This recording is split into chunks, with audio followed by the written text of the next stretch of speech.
The first person in the dream thoughts behind the ego was my friend who had been so scandalously treated.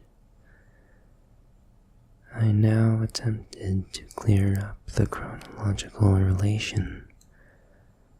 My friend's book deals with the chronological relations of life, and, among other things, correlates Goethe's duration of life with the number of days in many ways important to biology. The ego is, however, represented as a general paralytic.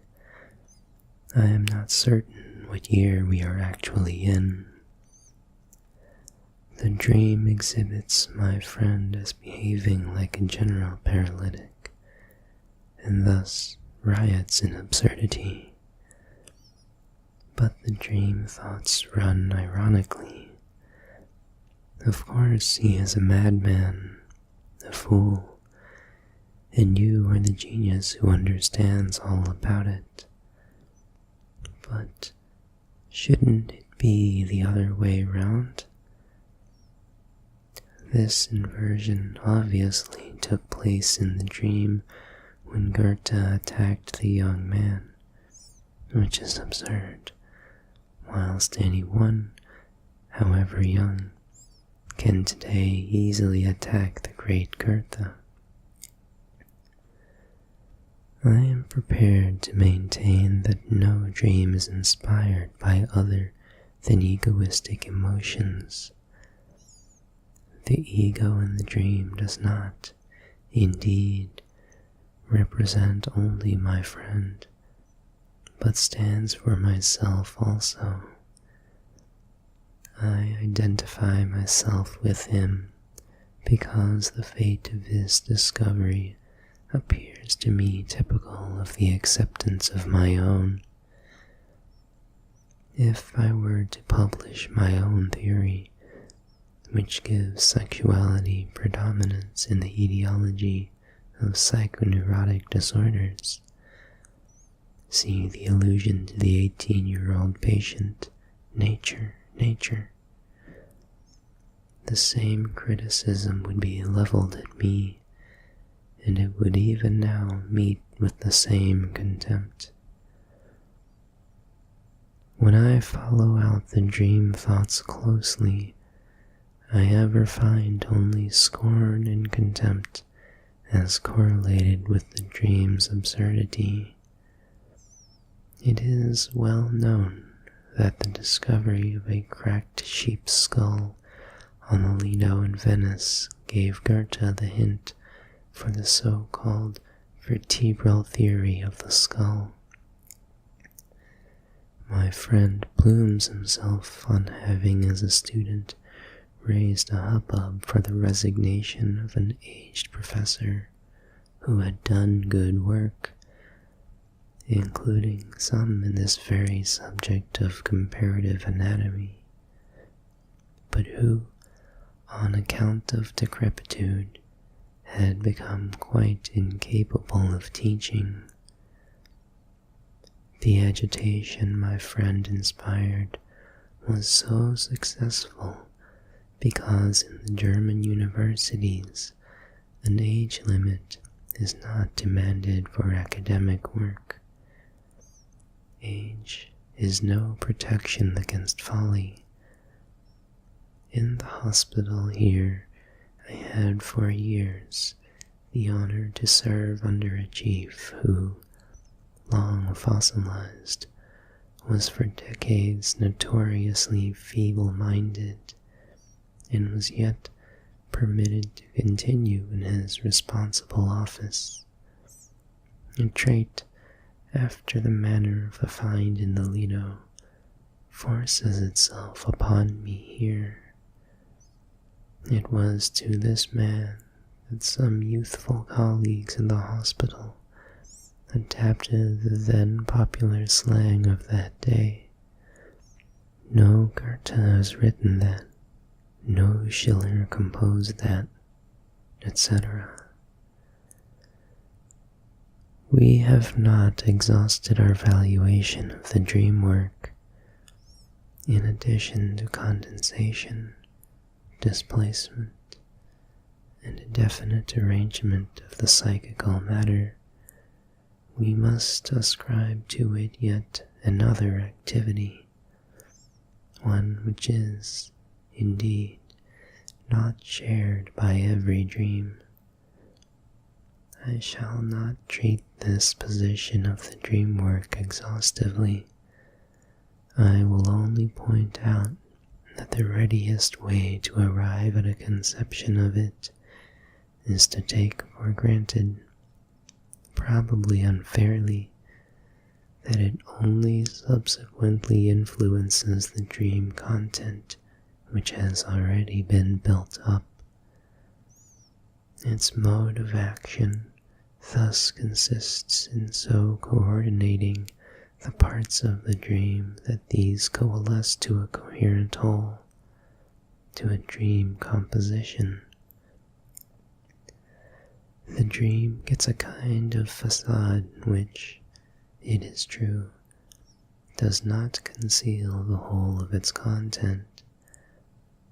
There is a sort of preliminary explanation to be strengthened by interpolations and slight alterations. Such elaboration of the dream content must not be too pronounced.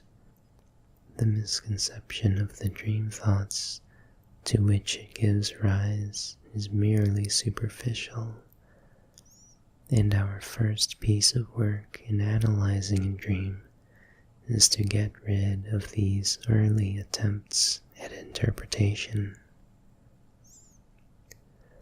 The motives for this part of the dream work are easily gauged.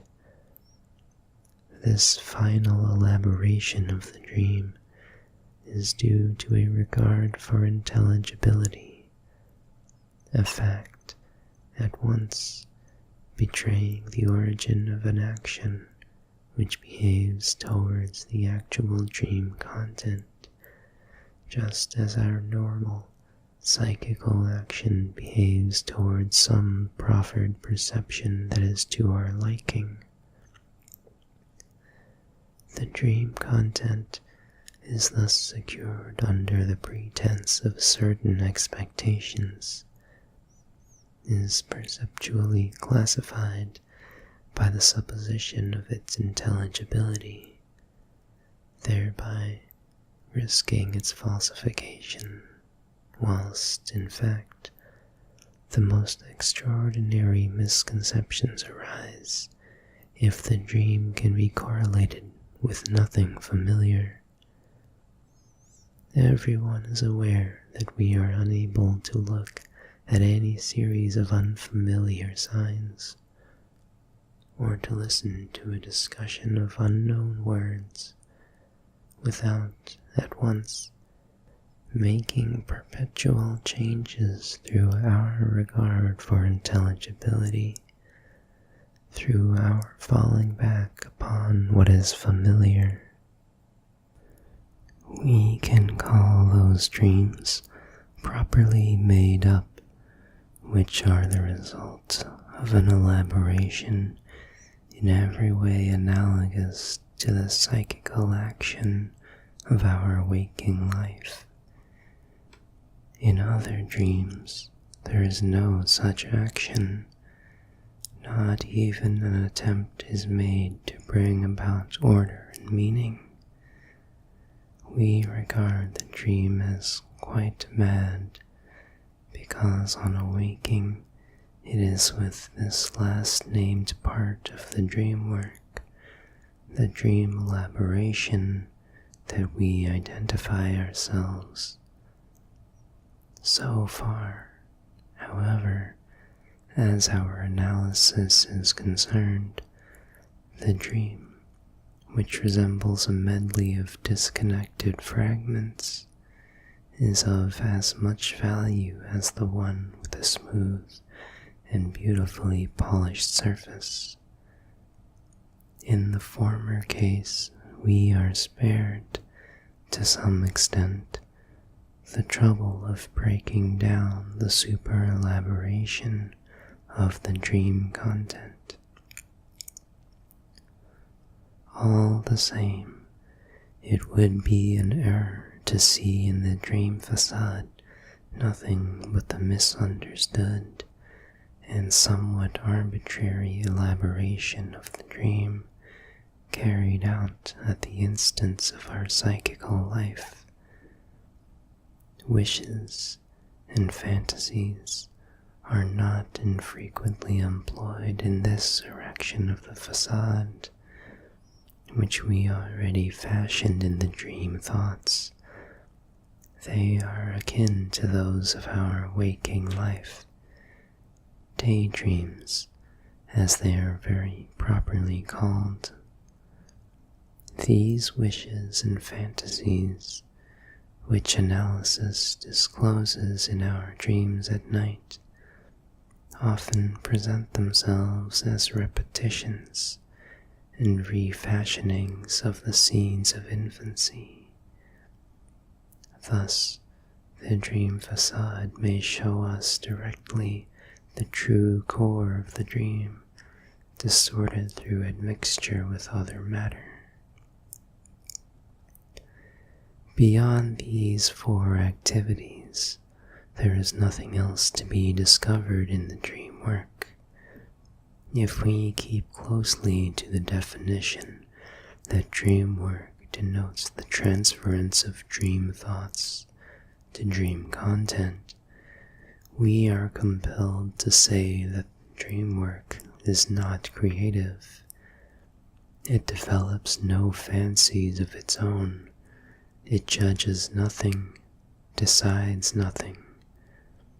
It does nothing but prepare the matter for condensation and displacement, and refashions it for dramatization, to which must be added the inconstant last-named mechanism, that of explanatory elaboration.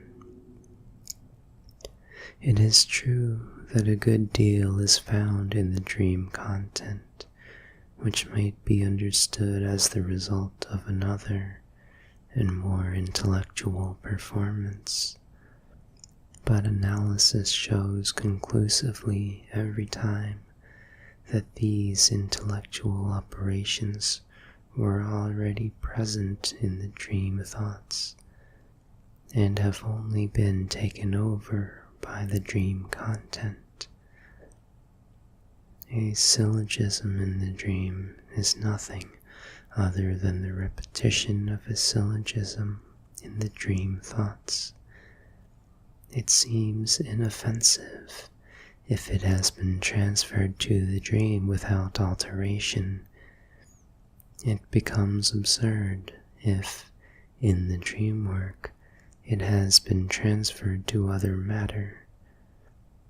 A calculation in the dream content simply means that there was a calculation in the dream thoughts. Whilst this is always correct, the calculation in the dream can furnish the silliest results by the condensation of its factors and the displacement of the same operations to other things. Even speeches which are found in the dream content are not new compositions. They prove to be pieced together out of speeches which have been made, or heard, or read. The words are faithfully copied, but the occasion of their utterance is quite overlooked, and their meaning is most violently changed. It is, perhaps, not superfluous to support these assertions by examples. 1. A seemingly inoffensive, well-made dream of a patient. She was going to market with her cook, who carried the basket. The butcher said to her, when she asked him for something. That is all gone, and wished to give her something else, remarking, "That's very good." She declines and goes to the greengrocer, who wants to sell her a peculiar vegetable which is bound up in bundles and of a black color. She says, "I don't know that. I won't take it." The remark, "That is all gone," arose from the treatment. A few days before, I said myself to the patient that the earliest reminiscences of childhood are all gone as such, but are replaced by transferences in dreams. Thus, I am the butcher. The second remark, "I don't know that," arose in a very different connection. The day before, she had herself called out in rebuke to the cook, who, moreover, also appears in the dream. "Behave yourself properly. I don't know that. That is, I don't know this kind of behavior. I won't have it."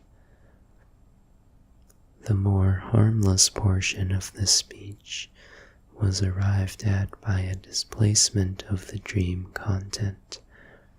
In the dream thoughts, only the other portion of the speech played a part, because the dream work changed an imaginary situation into utter irrecognizability and complete inoffensiveness, while in a certain sense I behave in an unseemly way to the lady.